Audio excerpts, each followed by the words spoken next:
guys. Hello guys. Hai hai hai.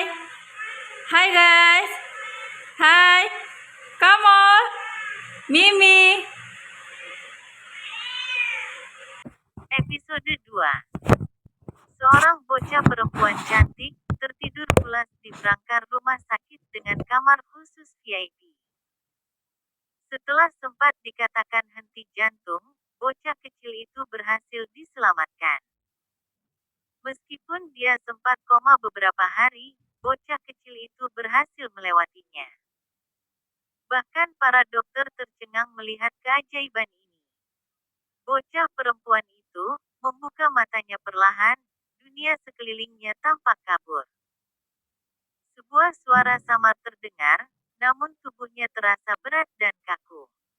Tiba-tiba, mulutnya mengeluarkan suara pelan, sebuah keluhan yang memecah keheningan. Apa yang terjadi? Suara itu keluar serak, seolah-olah dia baru saja bangun setelah tidur sangat lama. Sang ibu yang berada di sampingnya terkejut, melihat sang putri telah sadar. Sayang, kamu sudah bangun, Princess. Terlihat mata wanita cantik itu berkaca-kaca, dia segera menyentuh pipi sang putri. Namun, hal selanjutnya terjadi membuatnya terkejut. Maaf, Anda siapa, Nyonya? Bocah perempuan berusia 3 tahun itu menepis tangan sang wanita sambil bertanya. Kenapa suaraku berbeda? Batin bocah kecil itu terkejut. Ini mama sayang. Farah lupa sama mama. Wanita cantik itu sangat terpukul saat melihat tatapan datar sang putri. Nama kaya bukan Fala, tapi Kala. Ucap bocah perempuan itu terkejut lagi, lalu menutup mulutnya sendiri dengan tangan. Astaga! Kenapa suaraku seperti bocah? Batin Kara. Yah, dia adalah Kara Danvers. Seorang agen ganda yang berbakat, dia jenius dan cantik. Namun, harus mati di tangan rekannya sendiri. Mengingat rekannya, membuat Kara ingin menuntut balas dendam. Sepertinya Kara belum menyadari jika dia bertransmigrasi ke tubuh bocah perempuan cantik berusia 3 tahun. Selvira segera memencet tombol darurat di samping berangkar sang putri, terlihat bocah perempuan itu berpikir sesuatu membuat Selvira semakin khawatir. Tak lama, dokter datang bersama dengan Arvin. Wajah mereka terlihat sangat khawatir, takut-takut jika terjadi sesuatu pada Zilfara. Ada apa, Vira? Tanya Arvin, tiba-tiba matanya tertuju pada sang putri yang terdiam merenung. Selvira segera bangkit, lalu menatap suaminya. Mas, Farah lupa sama aku, ujar wanita cantik itu terlihat terpukul. Apa maksudmu? Tanya Arvin bingung. Aku juga belum tahu pasti, Mas. Jawab Vira. Kesadaran Kara kembali tertarik saat mendengar percakapan orang-orang di dekatnya. Bocah perempuan itu menatap 3 orang itu dengan mengerutkan keningnya. Kalian siapa? Tanya Kara yang telah berada di tubuh Zilfara. Anjir. Suaraku benar-benar berubah, apa jangan-jangan karena aku baru bangun tidur ya? Mata bulat nan cantik itu terlihat terkejut sekaligus bingung. Kedua orang tua bocah itu terkejut, begitupun dengan sang dokter. Arvin segera menghampiri sang putri. Sayang, kamu gak kenal papa. Ini Pak Nak. Sahut Arvin menatap dalam mata sang putri. Farah mengerutkan keningnya. Tapi aku sudah gak punya orang tua om, aku yatim piatu, jawab bocah itu jujur. Perkataan itu tentu membuat ketiga orang dewasa itu terkejut, sedangkan Farah menatap mereka dengan heran. Apa yang salah sih? Bukannya aku memang tidak punya orang tua. Batin Kara. Kara Danvers memang anak yatim piatu, dia dibesarkan di panti asuhan sejak dia masih bayi. Kenapa dia memiliki kemampuan luar biasa?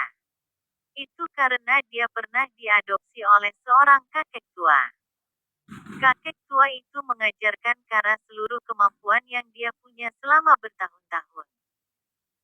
Namun, setelah Kara menguasainya, kakek tua itu meninggal karena penyakitnya yang sudah kronis. Dok, apa yang terjadi pada putriku? Tanya Arvin cemas. Sang dokter menghela nafasnya dan berkata, biar saya periksa dulu Tuan Arvin. Pria berusia 35 tahun itu segera memeriksa bocah kecil. Dokter mau apa? Tanya Farah, sekarang kita panggil Kara dengan Farah ya. Bocah itu menatap sang dokter dengan penuh kewaspadaan, membuat sang dokter menghela nafasnya. Dokter hanya mau memeriksa kondisi Nona. Ucap sang dokter lembut. Bocah perempuan cantik itu mengangguk polos. Baiklah. Sang dokter mulai pemeriksaan. Sang dokter bahkan membawa Farah untuk melakukan CT scan atau MRI untuk memeriksa kondisi bocah kecil itu. Kedua orang tua Farah harap-harap cemas. Mereka hanya bisa menunggu sambil berdoa. Meski mereka memiliki hubungan yang sedikit renggang karena orang ketiga. Tapi untuk anak, mereka harus tetap akur. Setelah pemeriksaan selesai, sang dokter menemui orang tua bocah perempuan cantik dan imut itu. Bagaimana dok? Tanya Selvira. Pasangan itu sedang berada di ruangan sang dokter. Setelah kami melakukan serangkaian tes, saya menyimpulkan Nona Farah mengalami amnesia akibat benturan keras di kepalanya, jelas sang dokter. Dek, mata pasangan suami istri itu terbuka lebar, mereka tidak menyangka jika sang putri akan hilang ingatan. Setelah mendengarkan penjelasan sang dokter, suami istri itu melangkah ke arah ruang inap sang putri. Sedangkan Kara yang berada di tubuh Farah masih bingung. Kustel. Ini tahun berapa? Tanya Farah, menatap suster yang sedang menemaninya. Anjir. Nyebut R dan S saja aku gak bisa. Maki Farah dalam hati merasa malu. Meski bingung dengan bocah perempuan di hadapannya ini, sang suster tetap menjawab, ini tahun 2024 Nona. Jawab sang suster. Farah mengangguk, lalu kembali menatap suster itu. Kustel, boleh ambilkan aku selmin? Tanya Farah. Sebentar ya. Suster itu mengeluarkan cermin kecil miliknya yang berada di saku, lalu memberikannya pada gadis kecil di sampingnya ini. Farah menerimanya, lalu segera melihat wajahnya di cermin. Mata bulat gadis cantik itu terlihat melotot lucu, saat melihat wajah orang lain di cermin.